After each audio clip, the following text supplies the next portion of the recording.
జై శ్రీరామ్, శ్రీమాత్రే నమః. జై జనసేన, జై పవన్ కళ్యాణ్, జై వారాహి. వందే మాత్రం వీక్షకులకందరికీ నమస్సుమాంజలి.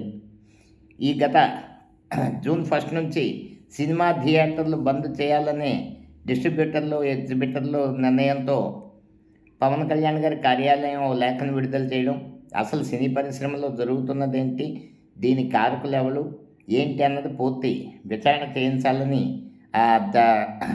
సినిమాటోగ్రఫీ మంత్రివర్యులు కందులు దుర్గేష్ గారికి ఇచ్చిన ఆదేశం ప్రకారం ఆయన హోంశాఖతో ఈ థియేటర్ల బంద్ వెనక ఎవరున్నారని విచారణ జరిపించాలని ఒక విజ్ఞప్తి చేశారు.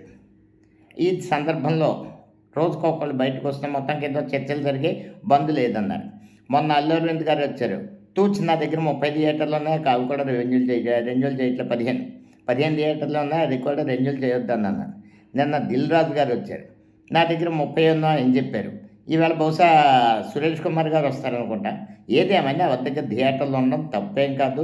థియేటర్లు మొత్తం లీజు తీసుకొని మీరు సరిగ్గా డబ్బులు చెల్లిస్తున్నారా, మీ థియేటర్ల నుండి పన్నులు ప్రభుత్వానికి సరిగ్గా వస్తున్నాయా లేదా, మీ వ్యక్తిగత సినిమా టికెట్ రేట్లు వ్యక్తిగతంగా పెంచుకోమని ఫిలిం ఛాంబర్ ద్వారా పెంచుకోవాలన్నదే పవన్ కళ్యాణ్ గారు చెప్పేది. త్రూ ఇండస్ట్రీ వ్యక్తుల ద్వారా కాకుండా డైరెక్టర్ అసోసియేషను, ఫిలిం ఛాంబరు, ఇలాగా వ్యవస్థల ద్వారా ప్రభుత్వానికి రిప్రజెంటేషన్ ఉండాలన్నది ఎక్కడ ఆయన కోరిక. అంతకుమించి సినీ పరిశ్రమ సరే. ఇప్పుడు మళ్ళీ ఇందులోని థియేటర్ క్యాంటీన్స్ పెనుభూతాల్లో సినిమా పరిశ్రమని కబలించేస్తున్న థియేటర్ క్యాంటీన్స్ వాళ్ళు పెట్టి రేట్లు కొన్ని ప్రాంతాల్లో క్వార్టర్ బాటిల్ కన్నా థియేటర్ క్యాంటీన్లో వాటర్ బాటిల్ రేట్ ఎక్కువ. మల్టీప్లెక్స్లో సింగిల్ స్క్రీన్స్లో అంత ఇబ్బంది లేదు. కానీ ఇటీవల సినీ పరిశ్రమకి ఫ్యామిలీ ఆడియన్స్ దూరం అయిపోయారు, అది వాస్తవం ఎవరైనా చెప్పినా. కానీ ఈ థియేటర్స్లోని రేట్ల మీద, క్యాంటీన్ రేట్ల మీద దర్యాప్తు చేయమన్నారు, వెళ్ళి చెక్ చేయమన్నారు అన్ని చోట్ల.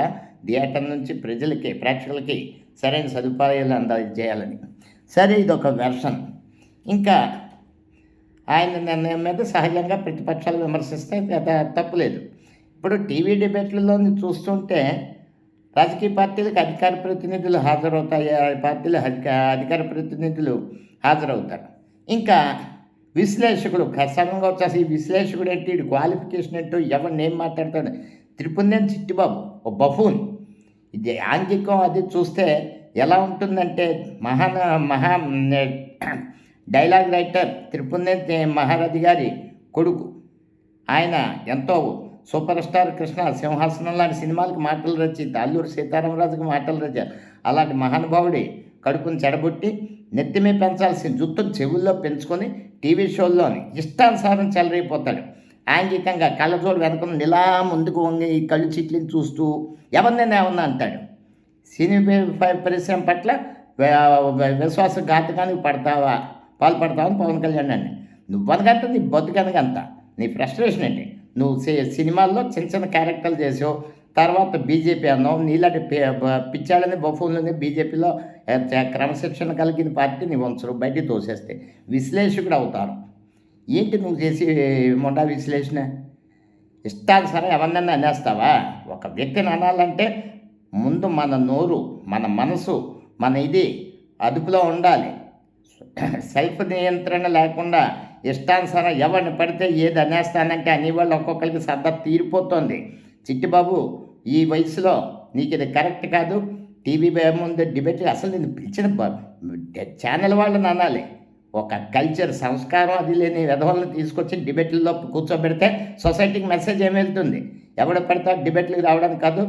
ఇక్కడ టీవీ ఛానళ్ళు కూడా స్వీయ నియంత్రణ పాటించాలి. ఒక చక్కటి ఎడ్యుకేషన్ ఉన్న వాళ్ళని, లేకపోతే విషయాల పట్ల అవగాహన ఉన్న వాళ్ళని తీసుకురండి. కానీ ఈయనకి ఎక్కడో మూలశంక ఉంటే ఆ మూలశంక ఎవరి మీద చూపిస్తానని విశ్లేషకులు మీ ఛానల్స్కి అవసరం లేదు.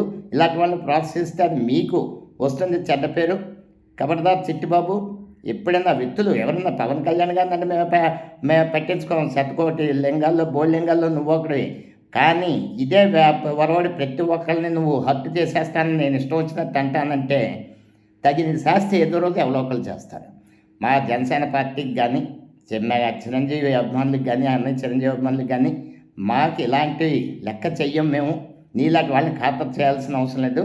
కానీ స్వీయ నియంత్రణలో ఉండి మన గౌరవం పెంచేది మన మాట, అది గ్రహించుకొని నీ పిచ్చి చేష్టలు నటన స్క్రీన్ మీద చూపించు. సినిమాలో టీవీ డిబేట్లలోకి జిరాఫీల మొర్రెలా ముందు వచ్చి కళ్ళు చిట్లించి ఆ అద్దాల వెనకత్తల నుండి అరుపులు కేకలు పిచ్చి చేష్టలు ఆడినిలాగా ఈయనలాగా అంటే మాత్రం ఎవరో ఒకరి చేతుల్లో గట్టిగా తగులుతుంది. ఈ వయసులో మీకు అది గౌరవం కాదు. ఇక మీద ఇప్పుడు స్వయంగా పవన్ కళ్యాణ్ గారు సినిమా టికెట్ల ధరల పెంపు విషయంలో ఎవరైనా సరే ఛాంబర్ ద్వారా రావాలి, హరిహర వీరమల్లు నిర్మాతలైనా సరే అని స్పష్టం చేశారు. అది మా నాయకుడి క్యాలిబర్, ఆయనకున్న కమిట్మెంట్. కాబట్టి ఎవరన్నా వ్యవస్థల ద్వారా రావాలి కానీ వ్యక్తులుగా వెళ్ళి సొంతంగా పనులు చేయించుకునే పరిస్థితి పరిశ్రమకి మంచిది కాదు. పరిశ్రమ 10 కాలాల పాటు పచ్చగా ఉండాలని కోరుకుంటున్న వాళ్ళం. మా వన్స్ అగైన్ టీవీ ఛానల్స్కి చిట్టిబాబు లాంటి యాంటీ సోషల్ ఎలిమెంట్స్ని ఎంకరేజ్ చెయ్యొద్దు. అది తిడితే మీకు రేటింగ్లు వస్తాయి అనుకుంటున్నారేమో. అది వికటిస్తే ఎంతవరకు వెళ్తుందో మీరు అనిపిస్తారు ఫలితం. ఈ బఫూన్ గాడిని ఎవరేమనరు, మీ ఛానల్ మీద పడతారు జనం, అది చూసుకోండి. జై హింద్.